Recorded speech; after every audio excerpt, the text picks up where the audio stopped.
Guys, आज मैं आपको बताऊंगी जो एक्सेल फॉर्म है वो कैसे फिल किया जाएगा।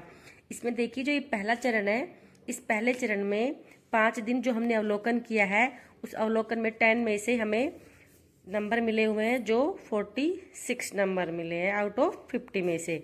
इसी तरह जो द्वितीय चरण है उसके द्वितीय चरण में हमने 2 चरण में एक्टिविटी की थी। पहले चरण में हमने 10 एक्टिविटी की थी और दूसरे 10 दिन में हमने 2-2 एक्टिविटी की थी, 20 एक्टिविटी की थी। तो 20 और 10 इस हिसाब से हमने ये 30 एक्टिविटी की है दूसरे चरण में। तो दूसरे चरण में 10, 10, 10 इस तरह से नंबर मिले हुए हैं 30 दिन के। तो हमें इनको भी ऐसे काउंट करना है, इनका यहाँ पे टोटल करना है तीनों लाइनों का। और फिर हमें जैसे छठवां दिन था तो 10 क्रिया योजना में हमें 10 मिले, क्रिया योजना आयोजित करने में 9 मिला और क्रिया सत्र की रिपोर्ट में 10 मिले। तो इस तरह हमने यहाँ पे 29 नंबर मिले हैं। तो हमें इनको इससे भी काउंट करना है और हमें इनको ऐसे भी काउंट करना है। तो यहाँ पे इनका कुल टोटल कर दिया है। उसके बाद आता है तीसरा चरण। तीसरे चरण में 2 भाग है, इसमें तो पाठ्यचर्या है 5 दिनों की और उसमें क्रिया सत्र है। तो पहले भाग में जो 5 दिन है उसको 10 में से नंबर मिले हैं हमने, तो 50 में से 48 मिले हैं। उसके बाद जो तीसरा चरण है उसमें हमने एक दिन में 3-3 एक्टिविटी की थी। तो 3 एक्टिविटी की थी, तो पहले दिन में हमने 3 एक्टिविटी की थी, तो तीनों एक्टिविटी के 10-10 नंबर मिले हुए हैं इस तरह।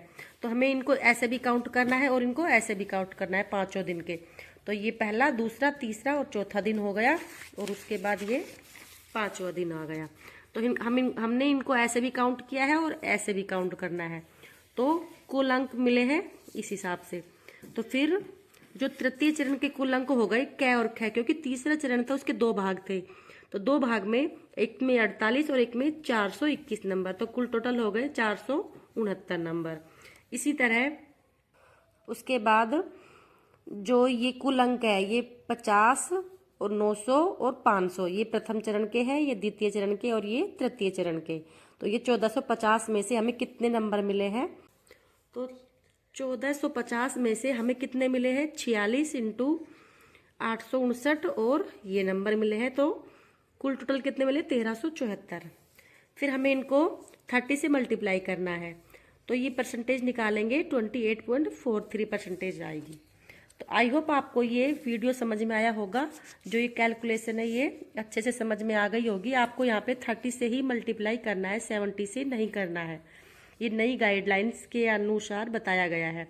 उसके बाद जो ये है, ये आपके जो गाइड है वो आपके बारे में लिखेगा यहाँ पे कि आपको कितने दिन में कब कब कैसे क्या जो परियोजना कार्य है वो पूरा किया, और उसके यहाँ पे सिग्नेचर होंगे और आपके यहाँ पे प्रिंसिपल के सिग्नेचर होंगे और दिनांक और स्थान।